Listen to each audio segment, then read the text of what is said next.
Oke guys, welcome back to Cakra Diva Reinkarnasi dalam pembahasan alur cerita Battleshock The Heaven Season 5 episode ke-207.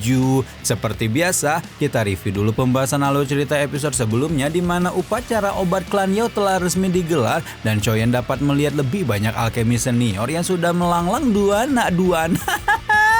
Melanglang buana seperti Pak Tua Seno. Baru juga awal-awal udah balelol atau astagfirullahaladzim. Namun kemeriahan dan kemegahan upacara obat itu sempat diinterupsi dengan kemunculan Hun Suji yang juga dikenal sebagai pengkhianat menara pil kecil. Reputasi klan Hun yang dikenal sebagai musuh semua orang serta tindakan bejat Hun Suji di masa lalu membuat klan Yao sebenarnya tidak memiliki niatan sama sekali untuk mengundang mereka. Namun karena sudah kepalang datang dan merupakan keputusan yang tidak bijak kalau klan Yao tetap mengusir Hun Suji, Yao Dan pun akhirnya mengizinkan Hun Suji untuk mengikuti upacara obat dengan catatan harus mematuhi semua peraturan klan Yao. Dengan demikian perebutan titel alkemis nomor 1 di dunia pun resmi dimulai. Siapa yang akan mendapatkannya? Langsung aja kita bos atuh.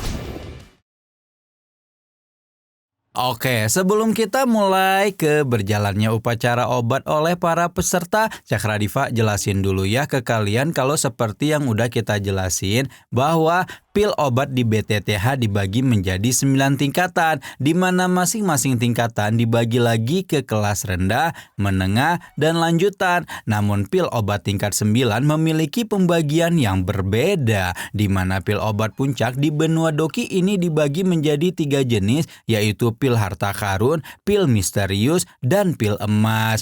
Choyen saat ini telah mencapai level guru pil harta yang meskipun merupakan tingkatan terendah dari kelas 9 tapi sudah dianggap sebagai eksistensi puncak di benua Doki. Penghasil pil misterius bisa dianggap sebagai dedengkot alkemis dunia, sementara pil emas adalah legenda sudah tidak pernah terlihat lagi sejak 1000 tahun lalu.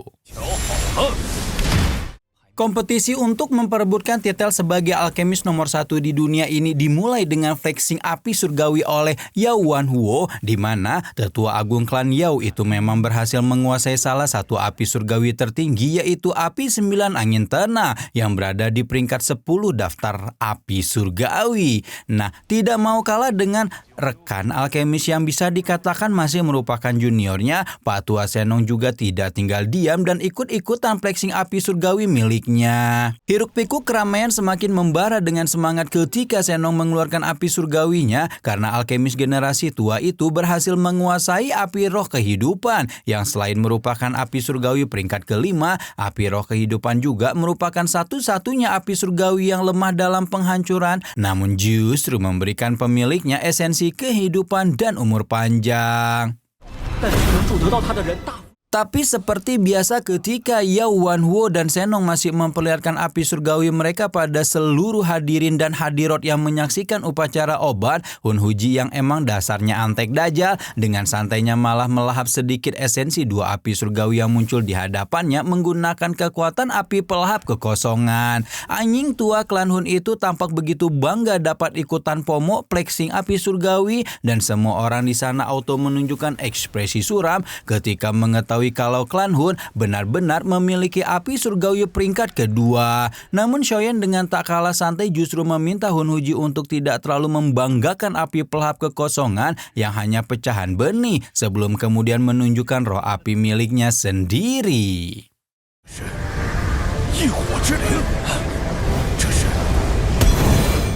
Sementara Hun Suji yang sekarang menjadi sangat kesal karena dikonfrontasi oleh Choyen dan berpikir bahwa api teratai pemunian iblis seharusnya jatuh ke tangan klan Hun, kemunculan api peringkat ketiga yang sekarang sudah menjelma menjadi Shoyi membuat semua orang termasuk Yao Dan hanya bisa terbagung-bagung. Tidak mau emosinya semakin menjadi-jadi, Hun Suji pun mengajak peserta lain untuk tidak membuang lebih banyak waktu dan mulai menyempurnakan api obat mereka masing-masing. Hun Suji sekali lagi berusaha flexing dengan memasukkan bahan obat dalam jumlah besar ke dalam kuali. Namun ternyata Choyen malah memasukkan jauh lebih banyak, mungkin mencapai ribuan bahan obat yang akan disempurnakan kepala aliansi Rumah Langit Muda itu sekaligus. Segala tindak tanduk Shoyen benar-benar mengundang seluruh mata untuk memandang kepadanya, termasuk juga Neng Yaoling yang biasanya terlihat sangat dingin pada setiap pemuda di generasinya diam-diam mulai mencari informasi mengenai pemuda itu. Hal ini disebabkan karena selain fuckboy, Shoyen juga ahli muda pertama di generasi yang sama dan memiliki kekuatan spiritual yang melampaui dirinya. Yao Xingji sebenarnya agak sedih juga melihat gebetannya sejak zaman orok justru memperhatikan lelaki lain. Namun tidak dapat dipungkiri bahwa Shoyen memang terlalu luar biasa sehingga dapat menarik perhatian siapapun, bahkan termasuk para ahli dan alkemis tertinggi di benua Doki. Nah, seperti yang diharapkan dari alkemis-alkemis paling moncer di benua Doki, setelah semua peserta memunikan bahan obat mereka masing-masing, mereka tidak menunggu lama dan segera memasuki tahap pemadatan atau kondensasi yang juga bisa dikatakan sebagai proses paling penting dalam pemunian pil obat. Proses kondensasi membutuhkan kekuatan langit bumi untuk membantu mereka memadatkan bahan obat menjadi pil, dan karena keempat peserta sama-sama memunikan pil harta karun tingkat 9, energi surga bumi yang dibutuhkan pun tidak main-main banyaknya. Hanya dalam beberapa menit yang singkat, 4 pusaran energi surga bumi yang padat menyerbu masuk ke dalam 4 kuali obat di plafon pemunian. Semua orang menyaksikan fenomena ini hanya bisa membelalakan mereka mata masing-masing karena 4 pil harta karun tingkat 9 yang dimunikan bersama jelas bukan pemandangan lazim yang dapat dilihat di mana-mana. Kalau orang biasa sudah takjub melihat proses pemunian obat, alkemis tingkat tinggi seperti Yaudan dan juga Abah justru tampak khawatir karena mereka tahu bahwa energi surga bumi di pegunungan Senong tidak cukup untuk memunikan 4 pil harta karun, sehingga mungkin hanya orang yang paling banyak menarik energi surga bumi yang mampu menyelesaikan pemuniannya. Singkat cerita, 3 hari berlalu sejak proses kondensasi pil obat dimulai dan orang-orang sudah mulai bosan menonton ketika 4 pusaran energi yang sebelumnya memenuhi plafon pemunian tiba-tiba menghilang. 4 peserta hanya bisa terdiam ketika melihat proses kondensasi yang belum selesai harus berhenti mendadak, sementara Yaudan hanya bisa menggelengkan kepala pasrah karena sesuai perkiraan energi surga bumi di pegunungan Senong telah habis seluruhnya setelah dilahap habis-habisan oleh 4 embrio pil harta karun selama 3 hari non-stop. Dengan kondisi semacam itu, upacara obat pil kali ini sepertinya harus berakhir imbang dan titel sebagai alkemis nomor 1 di dunia juga harus dipending sampai dengan upacara obat selanjutnya. Namun ketika 3 peserta lain sudah nerimo dan berlapangan dada atas situasi yang terjadi, si anjing satu Hun Huji malah menyebut bahwa pertandingan belum berakhir ketika Antek Dajjal Klanhu itu berusaha mencuri energi surga bumi dalam embrio pil peserta lain.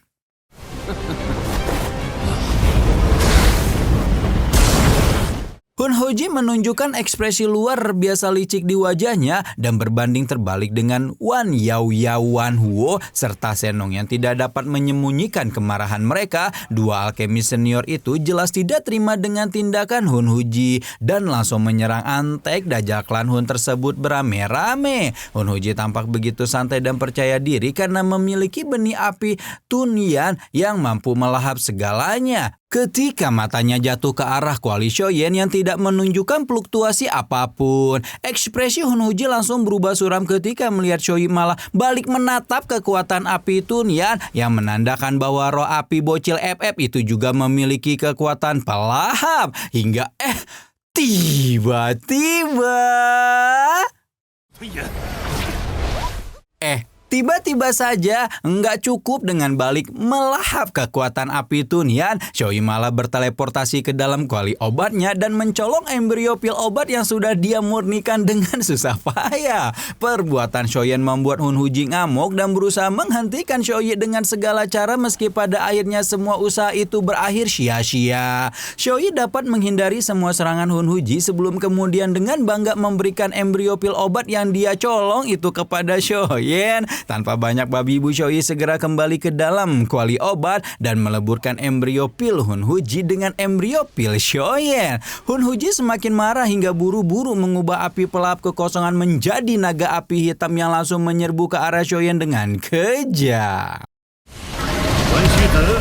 Namun tanpa didugong-dugong, sebelum naga api Hunhuji berhasil menyentuh Shoyen, Seno dan Yaowan Huo sudah lebih dulu menghentikan tindakan si anjing tua klan Hun karena selain tidak mau mengganggu proses pemunihan obat Shoyen, mereka juga masih menyimpan kemarahan karena tindakan Hunhuji sebelumnya. Sayangnya bahkan dengan penyatuan kekuatan dua api surgawi milik Seno dan Yaowan Huo pun belum berhasil mengungguli api pelahap kekosongan, di mana serangan keduanya dilahap dengan begitu mudah sebelum kemudian naga api hitam itu kembali menyerbu lurus ke arah Shoyen. Untungnya Shoyen bisa mengeluarkan belong tepat waktu dan boneka Raja Naga Utara Ranah bintang 6 doseng itu berhasil menjebak Hunhuji ke dalam sebuah alam kekosongan.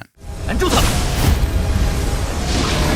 傀儡开辟的空间，区区一个傀儡开辟。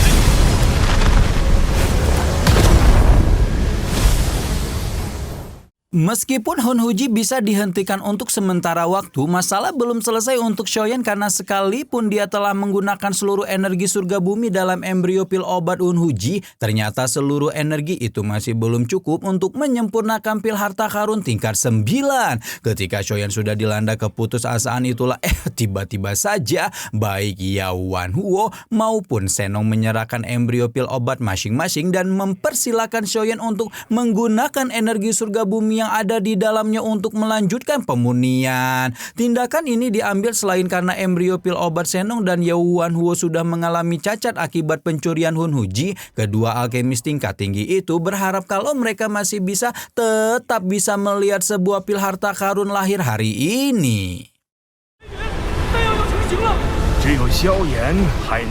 Segera setelah Shoyi menyatukan energi surga bumi dalam dua embrio pil lain dan gulungan awan petir emas muncul di langit dan segera mengubah pegunungan Senong menjadi gelap gulita. Tidak berhenti sampai di situ saja, ketika Shoyen mengeluarkan pil obatnya dari dalam kuali, awan petir emas meluas dengan cepat dan menurunkan semacam hujan pil yang menjadi tanda bahwa pil harta karun tingkat 9 akan segera lahir ke dunia. Semua orang tidak bisa menahan rasa antusias mereka karena bisa menyaksikan fenomena langit bumi yang belum tentu terjadi 100 tahun sekali. Meski demikian, Shoyen masih belum mengendurkan fokusnya karena berbeda dengan tingkatan pil obat di bawahnya. Pil obat tingkat 9 harus melewati kesengsaraan petir untuk dapat dianggap sebagai benar-benar selesai dibentuk. Hingga akhirnya...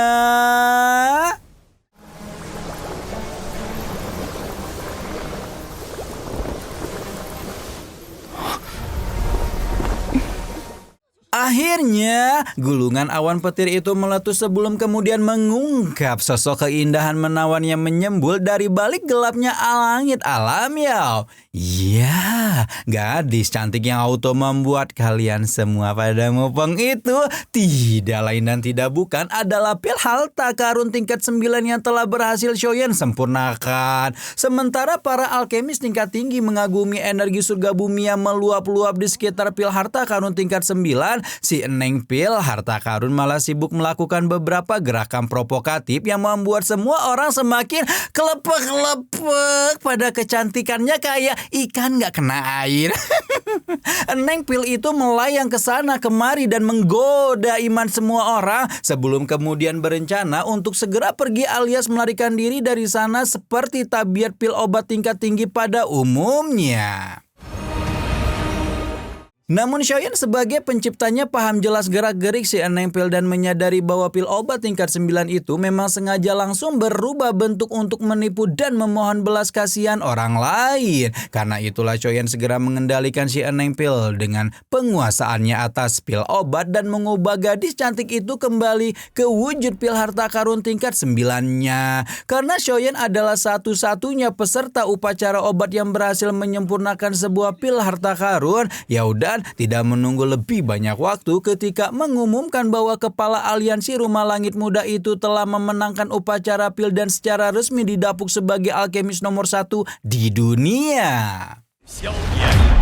Semua orang baik para penonton, peserta agenda upacara obat pertama maupun para alkemis yang diundang sebagai tamu segera berdiri bersama-sama dan meledakkan halaman utama klan Yao dalam riuhnya perayaan kemenangan Shoyen. Meskipun para alkemis senior sering menganggap nama besar Shoyen dalam bidang pemurnian obat hanyalah kabar yang dilebih-lebihin, hari ini mereka dapat melihat secara pribadi bahwa alkemis muda itu memang memiliki penguasaan terhadap ilmu ahli kimia yang menakjubkan. Sementara kemenangan Shoyen sudah diumumkan, Hun Huji baru berhasil melepaskan diri dari alam kekosongan belong dan hanya bisa menunjukkan ekspresi suram karena bocil FF itu benar-benar menikungnya di momen kemenangan terakhir.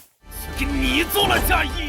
Tanpa mempedulikan Hun Huji yang ngeyepingin di depan semua orang, Shoyen segera membalikan tubuhnya acuh tak acuh membungkuk hormat kepada Yao dan sebelum kemudian mengumumkan bahwa dia memiliki satu permintaan untuk klan Yao. Yao dan menghela napas dan mengangguk kecil ketika berkata bahwa dia sudah tahu apa yang hendak Shoyen minta sebelum kemudian mengalihkan perhatiannya kepada Yao Chen. Yao dan memuji kehebatan Yao Chen karena telah berhasil mendidik murid sehebat Shoyen dan mempersilahkan Aba untuk mengukir nama orang tuanya di tugu klan. Aba tidak bisa menahan haru atas keputusan Yao dan buru-buru membungkuk hormat untuk berterima kasih kepada klan Yao tersebut.